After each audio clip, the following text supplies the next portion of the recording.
Welcome to the Dirt Sheet. I'm non-expert David Shepard here with the latest news from the last week, including my thoughts on the top story of the week. Roman Reigns has been suspended for 30 days after failing a wellness test for the first time. Hopefully this allows WWE to cool their jets a little and let Roman develop naturally, as this trial by fire approach obviously isn't working for WWE or Roman. Take a break on Roman, WWE, it will be okay. Jerry Lawler and his too hot and too young for him girlfriend beat the shit out of each other last week. Jerry should probably find someone his own age who will live life at a slower pace. Lawler has been suspended indefinitely, as I'm sure WWE is waiting to see what comes of this before taking more action. Daniel Bryan and Mauro Ranallo will be commentating the WWE Cruiserweight Classic, which is nothing but good news, as I imagine the pairing will do really well in putting over the new talent. And at least some of that new talent will be seeing some developmental deals in their mailbox as a result. Good opportunity for the indie guys and some old and familiar faces to make a good impression on WWE officials and fans alike. WWE recently applied to trademark the names Aiden English, Booker T, Dana Brooke, Epico, Connor, Simon Gotch, and Victor. Good for them, I guess. They also trademarked the Legion of Doom once again. Maybe Paul Ellering has something to do with this.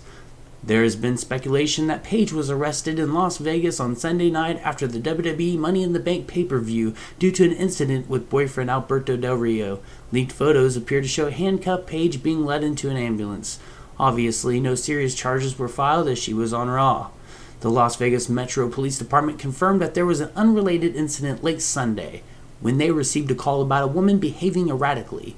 A woman was reportedly running through traffic, and when they responded to the call, she was detained and taken to a local hospital by ambulance for a medical evaluation. The woman was soon released after the evaluation. Vegas police would not confirm that Paige was the woman taken to a local hospital due to privacy laws, but they did confirm to PW Insider that the leaked photos are from that incident. There is no truth to reports of Del Rio being in any kind of trouble. Paige was backstage for WWE SmackDown tapings in Tucson as well. Whatever it was that happened here was more than likely just a momentary lapse of judgment from Paige, more than likely worried about Del Rio as he took a nasty bump at the pay-per-view. People in Orlando are getting one hell of a show Sunday, as NXT will be present on a WWE main roster house show when Finn Balor and Shinsuke Nakamura take on Samoa Joe and Austin Aries. Yes, I am Jelly. Enjoy the show, Orlando.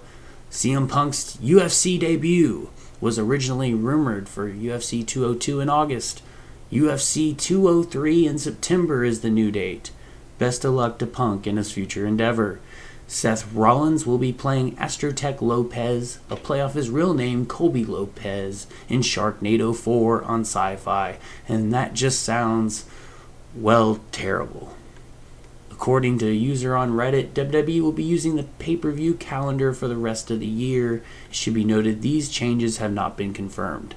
WWE SummerSlam August 21st. WWE Backlash September 11th. Love this idea. Backlash was always a good time. WWE Clash of Champions September 25th. WCW was my shit, so yes, this is better than Night of Champions any day of the week. WWE No Mercy October 9th.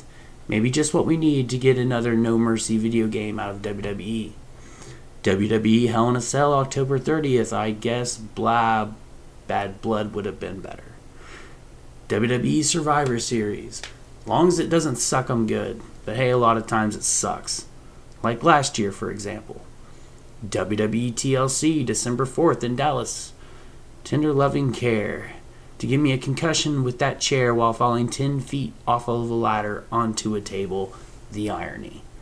And then WWE Roadblock December 18th in Pittsburgh. Rename it to Cock Block and be done with it, really.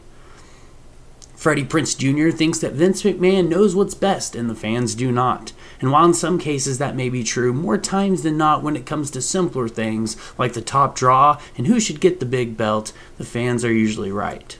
There's been discussion within WWE about signing Cody Rhodes to some kind of deal similar to the company's Legends deals. According to PW Insider, this would allow WWE to release merchandise and other items with Cody's likeness. It's possible that the WWE had merchandise planned for Stardust, perhaps through a third party like Mattel, and are offering Cody a deal so they can legally move forward with the plans. There's been no talk of Cody returning to work for WWE as a wrestler. Blah, blah, blah. Boring money talk with no substantial payoff beneficial to the listener, just an extra check for Cody if he signs, more than likely. There was a late start to the first set of WWE Cruiserweight Classic tapings tonight at Full Sail University. People in attendance said it was a mess several times, and just before 6:30, when the tapings were to start, the arena was still half empty, and crew members were tarping off sections of bleachers. While the event was sold out, speculation going around that the low attendance could have been due to scalpers, plus the WWE NXT roster working a show in nearby Largo tonight. It appears WWE officials panicked as they moved fans to fill up the front rows. They then claimed that a wreck on I-4 caused traffic issues, which caused the empty seats and delayed start time. It gets even worse though when fans started showing up with reserved seating, but other fans had already been moved into those seats, presumably due to the fear of bad attendance. Then they had to take time to move everybody and rearrange the entire reserved sections to get people in their correct seats. The talent parade that was to begin at 6:30 didn't begin until 6:55. This is just proof that a small mistake can lead to disastrous results, and WWE should have someone stupid-proofing important things like live event scheduling, keeping track of scalpers, and of course the writing. On the newest episode of UFC Unfiltered, former WWE champion The Rock, yeah, the fucking Rock, told Matt Serra and Jim Norton that he considered training to be an MMA fighter in 2004, transcript courtesy of Fansided. There was a time where I thought, man, I achieved everything I wanted to achieve in WWE. My movie career is floundering a little bit. What do? I was still relatively young. I would think I was 34. I thought, oh well, maybe UFC. Maybe I should do something like that, The Rock said. Maybe. Might have worked. Would have worked for at least one fight. But long term, probably not. The Rock made a good choice on not taking that chance. Grain of salt as always, and if you like the Dirt Sheet, be sure to like, comment, share, and subscribe for more. I'm David Shepard, non-experts. Peace the fuck out.